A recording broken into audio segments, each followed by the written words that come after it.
ब्राह्मण देव चले गए, क्षत्रियों को अपने परिवार को शिक्षा देने के लिए भगवान श्री कृष्ण ने बड़ी सुंदर बात कही। कहा कि हे क्षत्रियों, हे हमारे पुत्र और पौत्रों, दुर्जरम बत ब्रह्मस्वम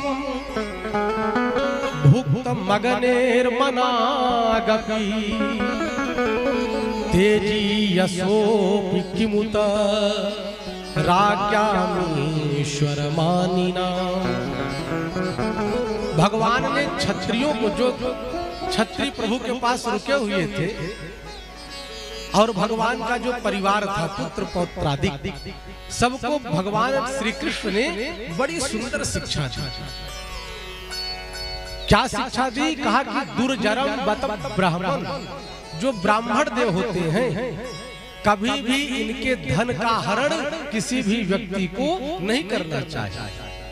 कहा कि भले ही कोई व्यक्ति अग्नि के समान तेजस्वी हो, लेकिन यदि भूल से उसने ब्राह्मण के थोड़े से भी धन का अगर हरण कर लिया तो वह पचा नहीं सकता।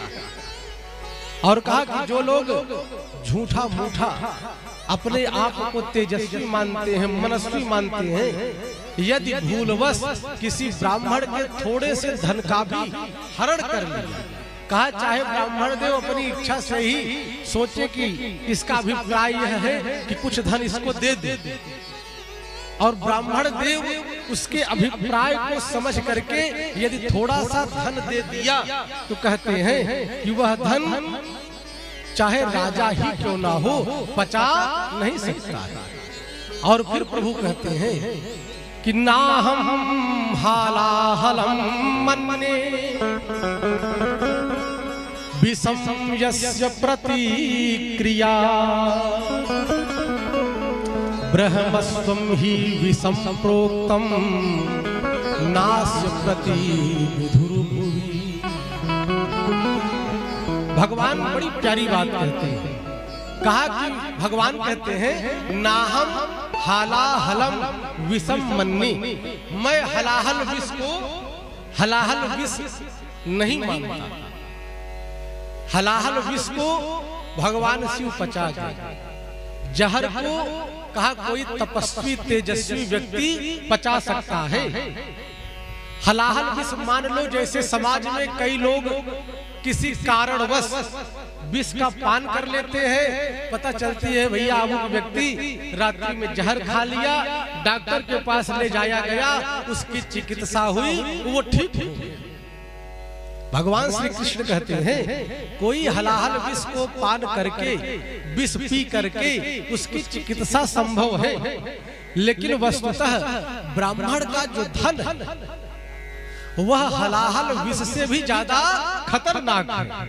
उसको पचा लेने की शक्ति सामर्थ्य इस पृथ्वी में कोई औषधि नहीं है जो उसकी रक्षा कर सके। किसी भी काल में खंड में ब्राह्मण के धन का हरण नहीं करना चाहिए। और फिर प्रभु कहते हैं हिनस्ति विषमत्तारम वह्निरदभिः प्रशाम्यति कुलम समूलम दहति ब्रह्मस्वारणिपावकः। भगवान श्री कृष्ण कहते हैं हलाहल विष केवल खाने से ही प्राण लेता है, लेकिन ब्राह्मण का जो धन है यदि किसी ने उसके धन का हरण किया, कुलम समूलम दहत, उसका कुल खानदान पूरा परिवार नष्ट हो जाता है।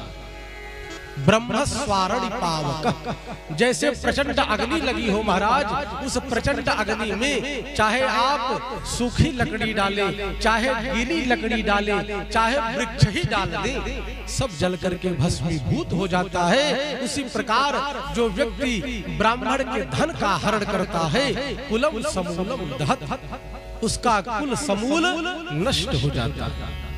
फिर प्रभु कहते हैं ब्रह्मस्वं दुरनुज्ञातम भुक्तम हन्ति त्रिपुरुषम प्रशह्यतु बलात् भुक्तम 10 पूर्वान दशापरान। कहा कि ब्राह्मण का धन यदि उसकी पूरी संपत्ति कोई ले करके उसका भोग करे, कहा कि तब तो उसकी कई पीढ़ियां महाराज नष्ट हो जाती हैं, कई पीढ़ियां बर्बाद हो जाती हैं। यदि किसी ब्राह्मण के घर को हम हरण कर दें और उसको बाध्य कर दे गांव को खाली करने के लिए, उसको इतना सताए कोई व्यक्ति, उसके धन का यदि कोई हरण कर ले, तो कहते हैं कि वह व्यक्ति की कई पीढ़ियां उसका सर्वनाश हो जाता है। और फिर अंतिम श्लोक में भगवान की ये वचन है, ये भगवान द्वारिकाधीश कह रहे हैं। भगवान श्री कृष्ण कहते हैं स्वदत्ताम परदत्ताम वा ब्रह्मवृत्तिम हरेच्चयः षष्टिवर्षी सहस्राणि विष्ठायाम जायते कृमिः। षष्टिवर्ष सहस्राणि, यहाँ पर भगवान श्री कृष्ण कहते हैं जो मनुष्य अपनी या दूसरों की दी हुई ब्राह्मण की वृत्ति का हरण कर लेता है। कहा कैसे? कहा कि जैसे मान लीजिए कोई ब्राह्मण देव आए हैं और आपके बेटा बेटी का विवाह करने कोई ब्राह्मण आपके साथ जाता है, व्यक्ति करता क्या है? कहा कि पड़ाका दगाने में 10,000 15,000 का वो धन नष्ट कर देता है।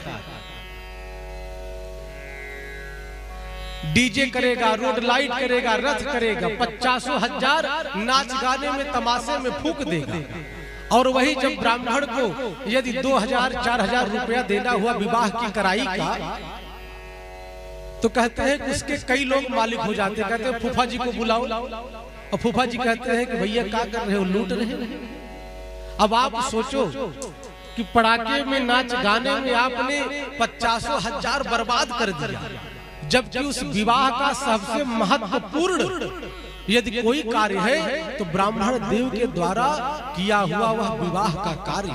वेद मंत्र बोलते हैं, वेद मंत्रों के द्वारा सुंदर विवाह कराते हैं, और उसके बाद उनको यदि 4-5 हजार रुपया देना होता है तो कहते हैं महाराज आप लूट लेंगे किसी को। सोचिए कि 5,000 में आप लूट रहे हैं, 50,000 तमाशे में खर्चा करके।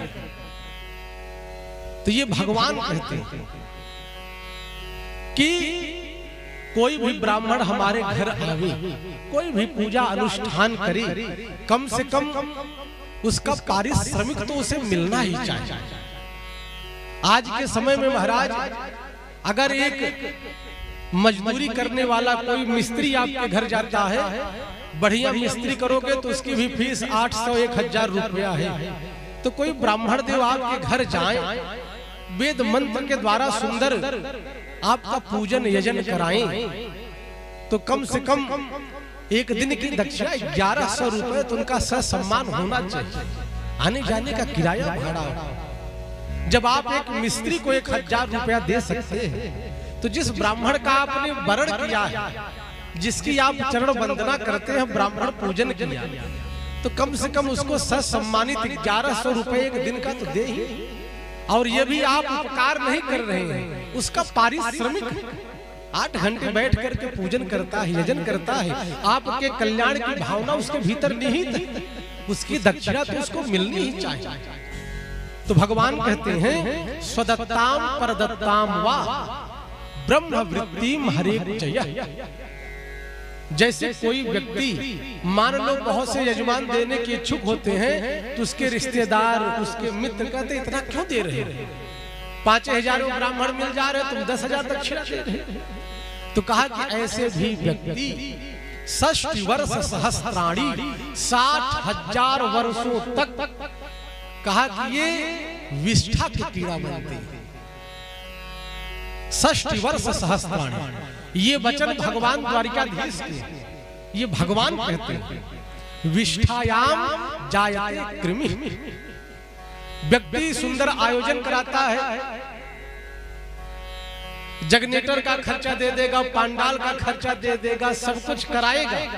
जब ब्राह्मण को देना होता है कहते महाराज क्या बताएं, बहुत सारा धन खर्चा हो गया। टेंट वाले को दिया, जगनेटर को दिया,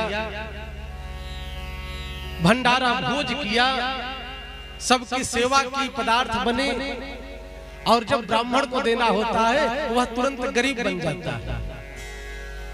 आजकल यदि देखा जाए तो व्यक्ति इतना परेशान क्यों है, जबकि आज के समय में पहले से ज्यादा धार्मिक अनुष्ठान हो रहे हैं। अगर आज के 30 वर्ष पहले देखें तो किसी किसी के यहाँ ये होता था कि अमुक व्यक्ति के यहाँ भागवत की कथा हो रही है, लेकिन आज भगवान की कृपा, सबके पास धन धान्य की परिपूर्णता, आए दिन किसी न किसी के यहाँ गांव में कथाएं चलती ही रहती। धर्म बढ़ा, लेकिन उसका जो लाभ लोगों को मिलना चाहिए वो नहीं मिल रहा। लोग बात कहते हैं महाराज पूजा कराया, पाठ कराया, उसके बावजूद परेशान हो। तो कहा कि परेशानी का कारण, कहा कि ये विप्रदेव है। गोस्वामी जी ने क्या कहा, धरती के देवता कौन है? बंदौ प्रथम महिषुर चरना। ब्राह्मण देव कहा कि ये धरती के देवता हैं। देवता किसके अधीन? कहा कि देवता मंत्र के अधीन है। मंत्राधीनम जगत सर्वम, मंत्र के अधीन यह संपूर्ण जगत है। और इस मंत्र के अधीन ब्राह्मण देव है। और वह मंत्र किसके अधीन है? ते मंत्राः ब्राह्मणादि, वह मंत्र ब्राह्मण के अधीन है। तस्मात् ब्राह्मण देवता। आज के समय में इतना विवाह हो रहा है, लोग बाग नाचते नाचते 2 बजा देते हैं, जयमाल सिस्टम, फलाना सिस्टम, अब कहते हैं पंडित जी बस जल्दी से विवाह करा दो। मात्र आधे घंटे में फेरा हो जा रहा है, लगन मुहूर्त समाप्त हो जाता है। महाराज जितने भी लगन रखे जाते हैं उस शुद्ध लग्न में 1000 में एक आध विवाह होगा, नहीं तो मुझे नहीं लगता है कि पूरी लग्न में विवाह होता। और यही कारण है आज पति पत्नी में कलह मचा है। आए दिन किसी न किसी में देख रहे हैं तलाक की दुर्भावनाएं जग रही हैं, लोगों का तलाक हो रहा है, पति पत्नी में आपस में बनती नहीं, सारा प्रेम नष्ट होता है। कहने का भाव, विवाह एक संस्कार है। सनातन धर्म में 16 संस्कार हैं।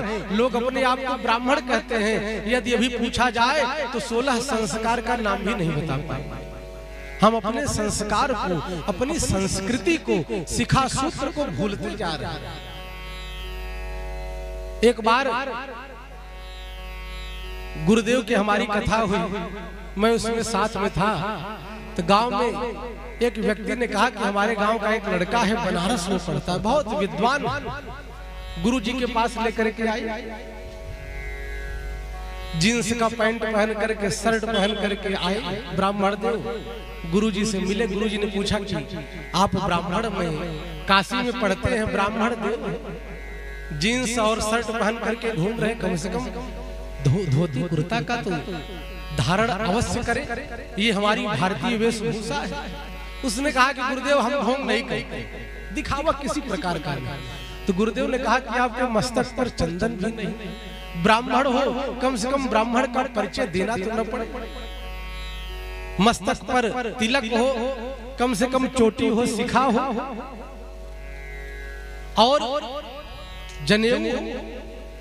कहा कि गुरुदेव हमने बताया सब ढोंग में हम विश्वास नहीं करते।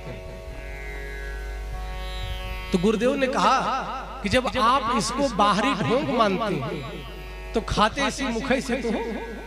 तब एक दृष्टांत दिया गया। कहा कि एक व्यक्ति था और वह व्यक्ति एक बार अपनी यजमानी में मुंबई गया। उसका एक यजमान शिष्य परिवार रहता था। मुंबई गए गुरुदेव। अब आप तो जानते हैं कि मुंबई में व्यक्ति का एक फ्लैट, एक कमरा होता है छोटा सा, उसी में पूरा परिवार, पुत्र वधू सब निवास करते हैं। गुरुजी महाराज गए मुंबई, बेचारे बालकनी में सोए, बाहर घर के अंदर गुरुजी को तख्ता लगाया, बढ़िया व्यवस्था की, सुंदर सुंदर पकवान बनाए। गुरुजी ने भोजन किया। यजमान का पुत्र पूछा गुरुजी कुछ दिन रुको। बोले बस रुकने के लिए ही आया। शाम का समय बेचारा गया, कहा कि गुरुदेव चलो स्नान कर लो, शाम हो गया है, कुछ गायत्री का जप कर लेंगे। तो गुरुजी ने कहा कि बेटा मैं शाम को स्नान नहीं करता हूं, मैं तो ज्ञान गंगा में स्नान करता हूं। यजमान सोचा कि चलो ठीक है, गुरुजी है बेचारे, हफ्ता भर टिके, खूब भोजन खाए, इतना पकवान पाया, और कहा कि एक दिन यजमान ऊब गए, पूड़ी पकौड़ी खिलाते खिलाते। एक दिन कहा कि गुरुदेव रात्रि में खूब खाए, और यजमान क्रोध में आकर के किवाड़ बंद कर देता।